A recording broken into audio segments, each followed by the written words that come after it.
IKEA tumbuh menjadi retail furniture terbesar di dunia lewat desain sederhana, harga yang terjangkau, dan jaringan global yang sangat terstruktur. Berawal dari perkembangan pesatnya, kini IKEA memiliki rantai pasokan yang luas, strategi bisnis yang rendah, dan konsep prosumer yang membuatnya dikenal di pasaran. Melalui video ini, kami akan merangkum gambaran umum tentang perjalanan dan strategi bisnis IKEA secara singkat. Pada 2011, pendirinya Inc. Keffer mulai mengkhawatirkan ekspansi perusahaan yang terlalu cepat di tengah potensi krisis ekonomi. Sementara Brazil mulai dipertimbangkan sebagai pasar baru yang strategis.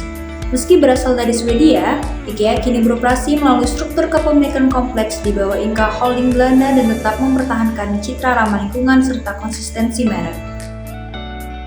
Pada 2010, perusahaan telah memiliki 313 toko di 38 negara, lebih dari 127.000 karyawan, serta pendapatan 23,5 miliar euro dan sekitar 12.000 produk yang mencerminkan gaya hidup Skandinavia. Operasionalnya dijalankan melalui jaringan logistik besar yang terpusat di Älmhult, Swedia, serta didukung efisiensi pemesanan flatpack dan strategi biaya rendah. Konsep prosumer, di mana pelanggan merakit produknya sendiri, menjadi elemen penting yang membuat IKEA tetap kompetitif dan mampu mempertahankan posisinya sebagai pemimpin industri furniture global.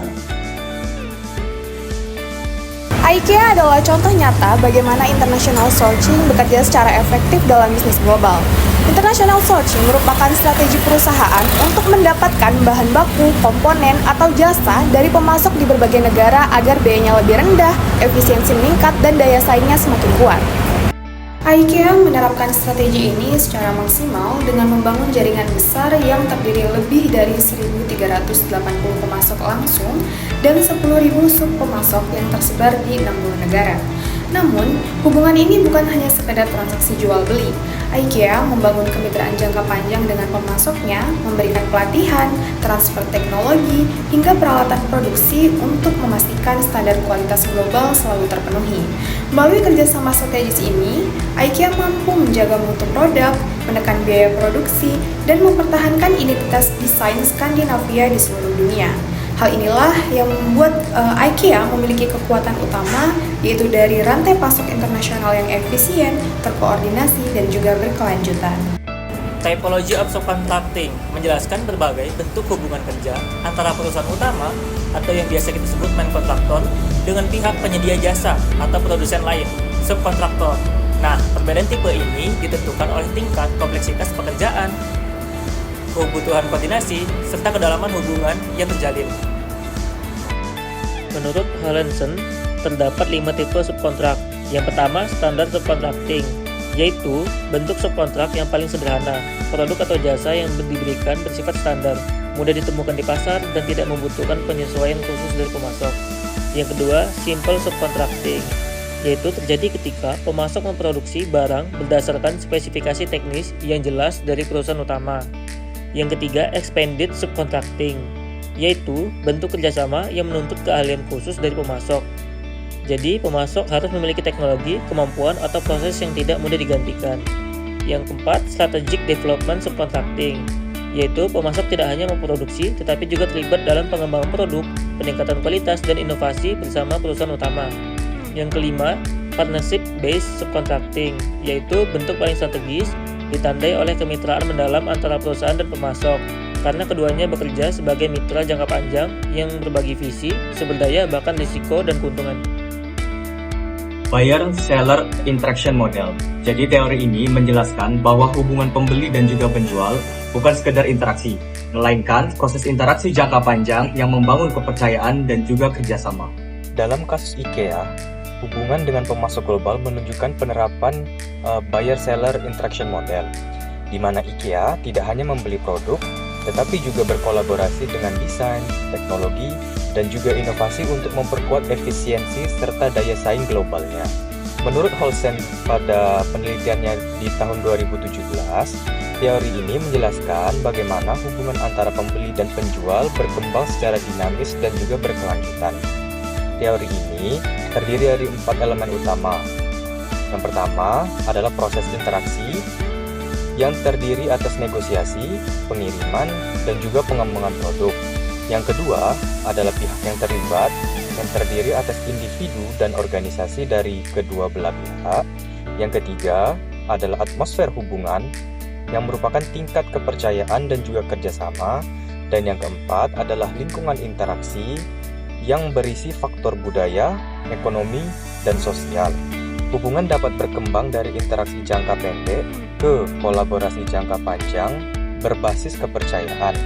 Pada IKEA, hubungan ini tampak dari komunikasi yang intensif, dukungan teknis, dan juga kolaborasi dengan pemasok global dalam desain serta produksi barang. Dalam dunia bisnis internasional, hubungan antara perusahaan tidak terbentuk begitu saja.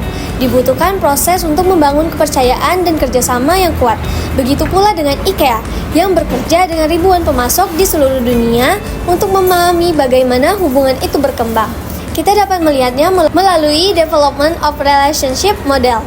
Teori ini menjelaskan bahwa hubungan pembeli dan pemasok berkembang melalui 5 tahap: awareness, exploration, expansion, commitment, dan dissolution. Pada tahap awareness, IKEA dan calon pemasok hanya saling mengenali potensi kerjasama. Masuk ke exploration, IKEA melakukan uji coba untuk menilai kemampuan dan kesesuaian pemasok.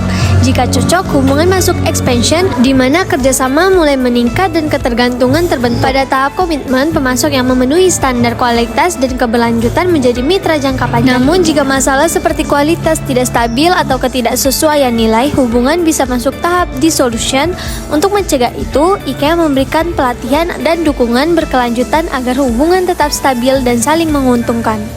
Dalam dunia bisnis internasional, hubungan antara perusahaan tidak hanya soal membeli dan menjual. Banyak perusahaan besar kini membangun kerjasama secara proaktif untuk memastikan kualitas dan berkelanjutan rantai pasok mereka. Salah satu pendekatan penting dalam proses ini adalah reverse marketing.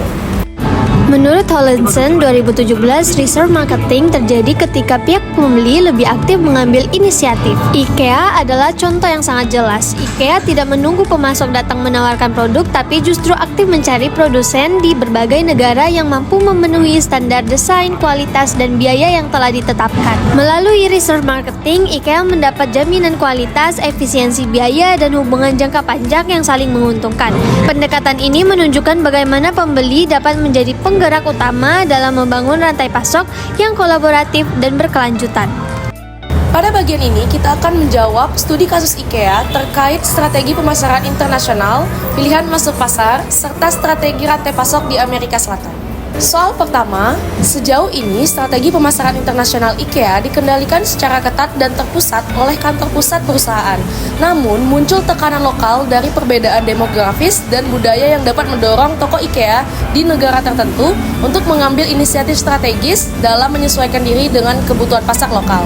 Berkaitan dengan hal tersebut, jelaskan bagaimana konsep kantor regional atau regional headquarters dan organisasi transnasional dapat menjadi alternatif mode masuk pasar yang bersifat hierarkis untuk menggantikan strategi yang sangat tersentralisasi yang selama ini diterapkan oleh kantor pusat IKEA.